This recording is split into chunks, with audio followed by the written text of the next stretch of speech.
We're live one more time. Each morning we give thanks to be able to see the sun. This is one of those special, special days when you wake up and when you look around you. And if you see behind me, place covered in mist. Mist is another version of a beautiful day.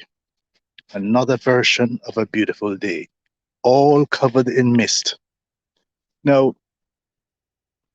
I'm still motivated to be on the road. Make sure that I go out and I walk for health and strength. As I walk, the thought in my mind, work. So the word that triggers for discussion today, we're going to talk about work, the primacy of work. We have two basic needs as human beings, basically, two basic needs for work and intimacy. By work, I mean meaningful, rewarding work. Meaningful by virtue of what you do, you identify, I am a so and so, whatever it is. Reward, you can pay your bills. The other basic need, intimacy.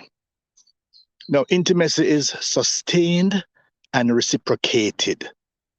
It's not a one night stand, right? Those are the two basic needs we have. But please note, the first is work. If we take the wisdom tradition in the book of Genesis, where the story is told about God creating Adam, again, we're using it as a story to explain how life is. And Adam was given first one charge, to dress and keep the garden. First thing, huh? That sounds like manual labor, physical work. Later down in that chapter, Adam given work to name all the animals. Hmm? So that mental work, cognitive work now tripped in. So I use this as a metaphor. Huh? First, manual, physical work, and then you evolve to mental work. In that same chapter, you go further down. Then and only then did God provide him with a woman. Work before intimacy. As Jamaicans would say, work before work. That concretizes for me. We see other passages in the wisdom tradition. It is said that any who is able, and able meaning that you can, and you also refuse to work, you should not be fed. We also see by the sweat of your brow, you should eat bread. It's important. So this is what makes you an adult. You can work. Let's go back and even look at child development. Children start off as you're considered a boy or a girl when you're born. When you have a boy or a girl, when you achieve adolescent status, boys become males, girls become female. What do I mean by that? You are now defined by your external genitalia and your internal hormone secretions. All right? The next stage of development, above boy and girl, male and female, is man and woman. The only way you can move from male to man is via this thing called work. Hmm? You are now working. You can sustain yourself and those around you. You are now a man. Now, if we look at sociobiology, there was a time when female brought their reproductive capacity to the relationship. And so therefore they help produce children to work. But what has happened is that we have gone beyond that now. A woman's capacity is not just about what she can produce in terms of children, but her productive capacity. Because more importantly, she has a brain, a beautiful brain, so that she brings that to the relationship. And so we see now that boy becomes male, and then via work, he becomes man. You know, there's a situation sometimes somebody picks up with a half a man or a half a woman. Not good. Half times half is a quarter. So you're worse off than you were before. What if you pick up with somebody who have no productive capacity whatsoever? Anything times zero is zero. So you need two whole human beings, a whole man and a whole woman, to come together. And then that makes a beautiful relationship. So we have set the foundation there. Huh? Work is the foundation. Now we take it one step further. Socialization, that's what we as parents provide for our children. Socialization. Socialization makes you educable. You are now able to be educated because you will listen. You will listen. You will participate. Next step. Education makes you trainable. Because you're educated in the basics of life, you are now trainable. Next step. Training makes you employable. Huh? Next step. Attitude makes you successful. So again, the world of work can now welcome you because you are trained. In any society where there are large numbers of people who are untrained, their capacity for work is diminished. Their life is diminished. I saw a situation recently where one of the major prisons in New York, it costs over $500,000 a year to keep a prisoner incarcerated. In contrast, it's less than $100,000 a year to attend Harvard University. $500,000 US to keep one person in prison, less than $100,000 a year for a Harvard education. Now you see what society has to now do. We have to invest more in training on education because at the end of the day, we will end up having to invest many, many times more in prison, in crime, in violence, because persons are not involved in meaningful and rewarding work. You may wonder why I specify meaningful and rewarding work. We need both. If you notice that people who have very rewarding work, very rewarding, they earn a lot of money. They are motivated to a large extent to make sure they give back because oftentimes their life lacks meaning.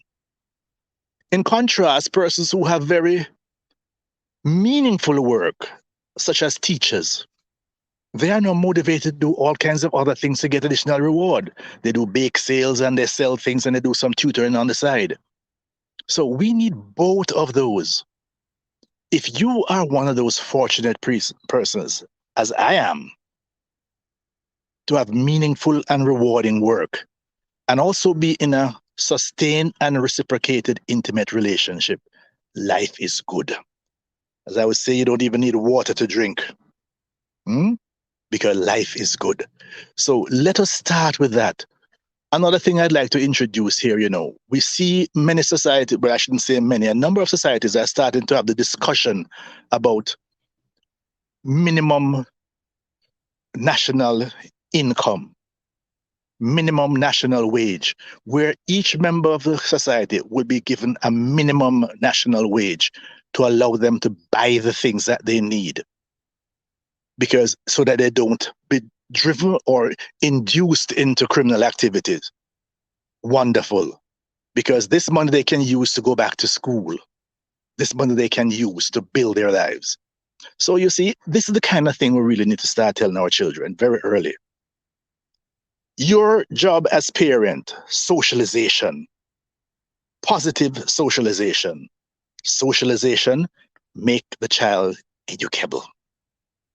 Education makes the child accessible to training.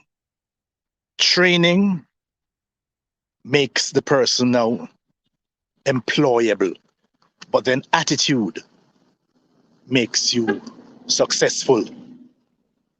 I want to hail some of the persons I'm seeing online. Tanisha, she says, love this. A woman has a beautiful brain.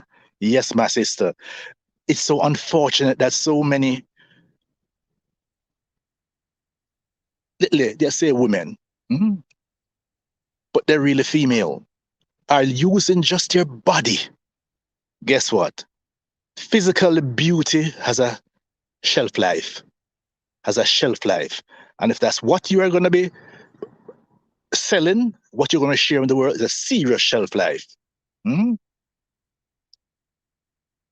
Tanisha also repeats what I said, attitude makes you successful. You're hitting the chords, Doc. We tend to mistake the role of socialization, education, training, and attitude. Absolutely. All components are necessary. It is the job of parents, the primary role.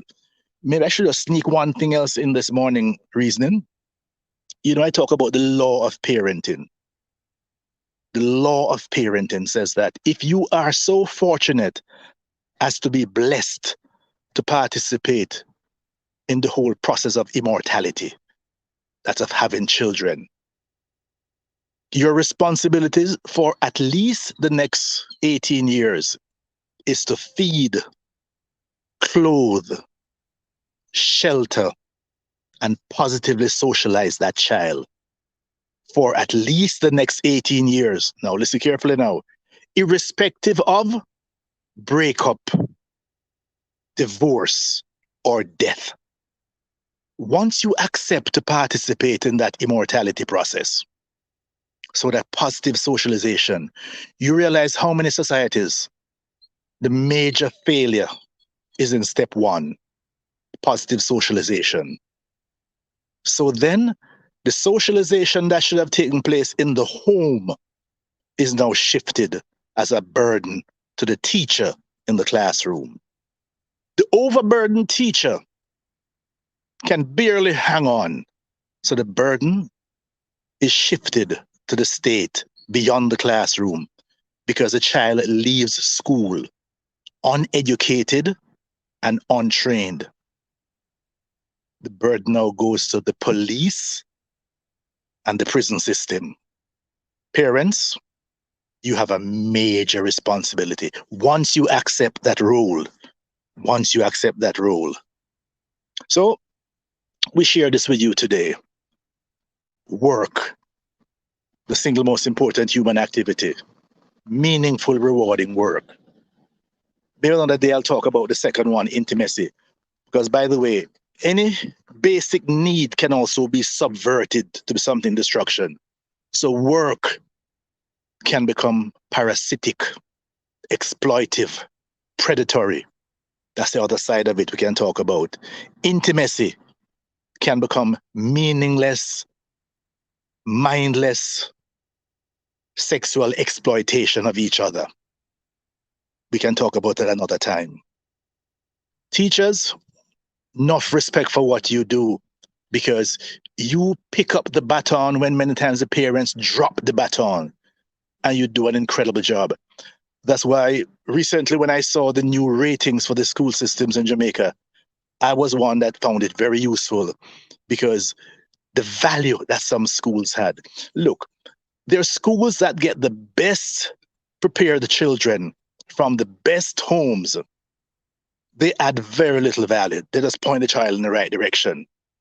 But there are other schools who have children who parents did very little given their circumstances, and they are still able to make something of these children. Denise, I see your point here that some men don't like strong and educated women. That's a big mistake on some men's point. Many women, you can have a beautiful brain and also a beautiful body. That brain's going to last much longer. Men who can't deal with strong women, it's unfortunate. Women, you don't need those men. You don't need those men. So we have a lot of work to do. That's a whole lot of discussion we'll have to, spend some time on to make sure that I share this beautiful morning with you. Narissa, attitude can make or break any work. We have to be mindful of how we act. Absolutely. So irrespective of the work that you are called upon to do or circumstances force you to do, you do it to the best of your ability. You do it to the best of your ability. And it's incredible. I remember a young woman, I was talking to about her work. And as she explained that shortly after she started, she worked in the hotel. And she said that her co-workers promoted her to supervisor. So what do you mean by that? Because, Doc, they start to call me soup because they said that I understand the work more than the supervisor. And I am able to motivate them more than the supervisor does. It wasn't long before that she was moved up because those around saw her capacity and her potential. Well, I have learned so much from workers just by listening to people tell their stories, how they got their job, how they started, what they were able to do with it. So we'll be continuing this reasoning. Have a wonderful day. Those of you, well, look, all of us have work to do. Some of you may be unemployed, but you still have work to do. What are you going to today to make today a better day than it was yesterday? That's all you got to do. One step better. One step better. Have a wonderful day.